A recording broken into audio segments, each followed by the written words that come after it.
আর একটি পর্তুগিজ নগরী দিউ। দিউকে দ্বিতীয় গোয়াও অনেকে বলে থাকেন। সুসজ্জিত দিউয়ের বিভিন্ন দর্শনীয় স্থান নিয়ে আজকে চলে এসেছি আমি আমার চ্যানেলে। Welcome to Diu. দিউয়ে ট্রেন পথে সরাসরি যাওয়া যায় না। এর নিকটতম রেলওয়ে স্টেশন হচ্ছে ভেরাবল। ভেরাবল মানে যেখান থেকে আমরা সোমনাথ গিয়েছিলাম সেই স্টেশনে। কিন্তু ভেরাবল বা জুনাগড় থেকে আপনারা ন্যারোগেজ ট্রেনেও কিন্তু দিউয়ের নিকটতম আরেকটি রেলওয়ে স্টেশন, সেটা হচ্ছে দেলওয়ারা, সেটা যেতে পারেন। কিন্তু সেটা ন্যারোগেজ লাইন, একটু সময় লাগবে। এছাড়া আপনি সোমনাথ থেকেও গাড়ি করে 2 ঘন্টার মধ্যে পৌঁছে যেতে পারেন দিউ। তো আমরা সোমনাথ থেকে গাড়ি করেই গিয়েছিলাম দিউ। গাড়ি ভাড়া মোটামুটি আপনার 2500 থেকে 3000-এর মধ্যে পড়বে। এছাড়া সোমনাথ এবং আরও যে বড় বড় শহরগুলো আছে সেখান থেকেও কিন্তু সরাসরি বাস চলে যাচ্ছে দিউ। সোমনাথ থেকে দিউ যাওয়ার পথে এই পাশেই দেখুন রয়েছে ফুদাম বার্ড স্যাংচুয়ারি।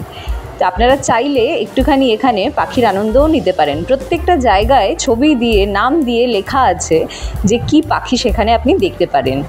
তাই এটাও কিন্তু একটা বেশ সুন্দর, মানে দিউ এমনিই খুব সুন্দরভাবে সাজানো রয়েছে, তার মধ্যে এটা একটা দর্শনীয় স্থান। আপনারা চাইলে এটা দেখে নিতে পারেন। আমরা এরকমভাবে দেখতে দেখতেই এগিয়ে গিয়েছি, খুব বেশি এই জায়গাটা ঘুরিনি। যাই হোক, আপনারা যদি চান যে সরাসরি দিউ পৌঁছে সেখানে লোকাল ট্রান্সপোর্টে দিউ ঘুরবেন, সেটাও আপনারা করতে পারেন। কিন্তু আমরা পুরো গাড়ি বুক করেই গিয়েছিলাম যে আমরা দিউয়ের সমস্ত দর্শনীয় স্থানগুলো ঘুরে আবার রিটার্ন করবো এই গাড়িতেই। সেভাবেই আমরা কথা বলে গিয়েছিলাম। আমাদের গাড়ি ভাড়া পড়েছিল 3000 টাকার মতো। কিন্তু আপনারা চাইলে অটোও করতে পারেন, বা জায়গা বিশেষে এটার দাম কিন্তু 2500 থেকে 3000-এর মধ্যে আপনার বার্গেন করলে কম বেশি হতে পারে। দিউয়ে তো প্রবেশ করে গেছি, বুঝতেই পেরেছেন। সাথে সাথে এটা দেখেও বোঝার উপায় রয়েছে যে দেখুন বিভিন্ন দেওয়ালের মধ্যে যে চিত্রগুলো রয়েছে, মানে প্রত্যেকটা জায়গায় দিউ এভাবেই কিন্তু সুসজ্জিত। আর তারপরে তো রয়েছেই আশেপাশের পুরো সমুদ্রে ঘেরা দিউ।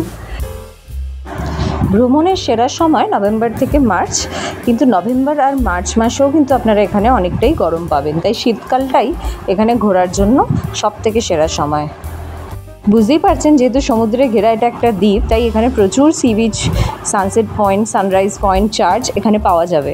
কিন্তু বিশেষ দ্রষ্টব্যগুলো আপনাদের সামনে তুলে ধরছি। এই সমুদ্র দেখতে দেখতে পাশে রেখেই আমরা পৌঁছে যাচ্ছি আমাদের আর একটি দর্শনীয় স্থান, যেটা হচ্ছে INS কুকরি মিউজিয়াম।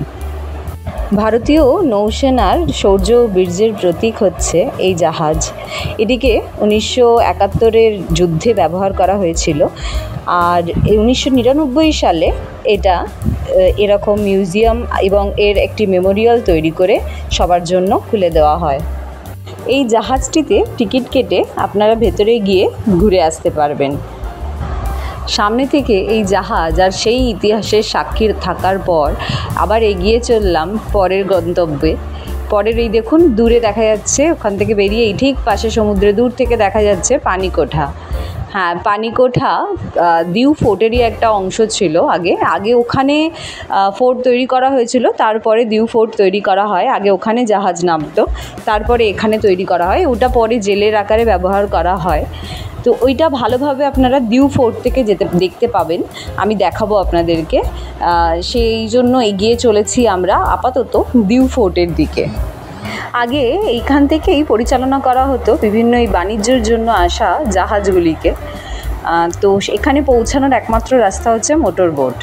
যাই হোক, আমরা সেখানে যেতে পারিনি, আমরা দিউ ফোর্ট থেকেই সেটা দেখেছি। চলুন আপনাদেরকেও দেখাবো, কেননা দেখতে দেখতে আমরা পৌঁছে গেছি দিউ ফোর্টে। এবার এখানে এন্টার করব। খুবই সুন্দর এই ফোর্ট, ঘুরতে অনেকটা সময় এখানে আপনাদের দিতে হবে, না হলে ভালো লাগবে না। অল্প সময়ে এত সুন্দর জায়গা আপনারা ঘুরতে পারবেন না। আমি মনে করি দিউয়ের সবথেকে সুন্দর জায়গাগুলোর মধ্যে প্রথম হচ্ছে এই দিউ ফোর্ট। পুরো ভিডিও আমি চেষ্টা করব পরে দেওয়ার, দিউ ফোর্টেরই শুধুমাত্র দিউ ফোর্ট ঘুরে দেখার যে ভিডিও। আপাতত আপনাদেরকে এখান থেকে দিউ ফোর্ট আর এই যে পানিকোঠা এটার ছোট্ট ভিডিও দেখিয়ে দিলাম, যেখানে আপনারা গিয়ে ঘুরে আসতে পারবেন। এরপর বেরিয়ে চলে এলাম আমরা গঙ্গেশ্বর মহাদেব টেম্পলে, যেটা আর একটি অন্যতম দর্শনীয় স্থান দিউয়ের, যেখানে অবশ্যই ঘুরে আসবেন। এটির ভিডিও আমি অলরেডি আপলোড করেছি আলাদা করে, কিভাবে যাবেন, কি দেখতে পাবেন, কখন দেখতে পাবেন, তো সেটা আপনারা দেখে নিতে পারেন চাইলে। এরপর অন্যতম সেন্ট পল চার্চ, আর্কিটেকচারের সাক্ষী থাকতে গেলে অবশ্যই এখানে যান। এরপর পৌঁছে যান ঘুগরি মেমোরিয়াল আর চক্রতীর্থ বিচে। চক্রতীর্থ বিচ কিন্তু খুব সুন্দর একটা বিচ, যেখান থেকে সানসেটও আপনারা খুব সুন্দরভাবে দেখতে পাবেন। এছাড়া এই যে মেমোরিয়ালটা, ঘুগরি মেমোরিয়াল, সেখানে একটা প্রতীকী হিসাবে এই জাহাজটাও রাখা রয়েছে। এটাও কিন্তু সুন্দর সমুদ্রে ঘেরা একটা মেমোরিয়াল, খুবই সুন্দর জায়গা। এছাড়া আরও ঘুরে নিতে পারেন ঘোগলা বিচ, সানসেট পয়েন্ট, আর এছাড়াও বিভিন্ন park, Noida cave, Noida beach, অনেক বিচ আছে এখানে, সেগুলোও ঘুরে দেখতে পারেন। কিন্তু আপাতত আমরা পৌঁছে গেলাম অন্যতম দ্বীপের সুন্দর যে বিচ, সর্বপ্রথম সুন্দর যে বিচ, সেটা হচ্ছে নাগাও বিচ। এখানে আপনারা অনেক খাবারের স্টল পেয়ে যাবেন। এই যে দেখতেই পাচ্ছেন ধারে অনেক খাবারের স্টল রয়েছে, শপিংও করতে পারেন, খাবার খেয়ে নিতে পারেন, প্লাস এখানে রয়েছে আপনার ওয়াটার অ্যাক্টিভিটির অনেক সুযোগ। তাই এখানে এসে আপনার সময় কিন্তু একটুও খারাপ যাবে না, আপনি চাইলে অনেকটা ভালো সময় এখানে কিন্তু কাটিয়ে ফেলতে পারেন। এখানের নাইট ভিউ খুব সুন্দর, কিন্তু যদিও সেটা আমি আপনাদেরকে দেখাতে পারছি না, কেননা আমরা ঘুরে ফিরে গিয়েছিলাম। তবে যে কোনো সময় গিয়ে ওয়াটার স্পোর্টসের মজাটা কিন্তু নেওয়াই যেতে পারে। হ্যাঁ, এত জায়গা ঘোরালাম, কিন্তু দু জায়গা থেকে আপনাদেরকে সাবধান থাকতে বলবো, যেটা আমাদেরও খুব বাজে এক্সপিরিয়েন্স হয়েছিল। সেটা হচ্ছে দিউ ফোর্টের সামনে যেখানে বাদাম বিক্রি করছিল কিছু বিক্রেতা, সেখান থেকে কিন্তু আপনাকে ঠকিয়ে দেওয়া হতে পারে অনেক কম পরিমাণ, মানে ওরা ওজনের হেরফের করে। সেখান থেকে আপনারা একটু সাবধান থাকবেন।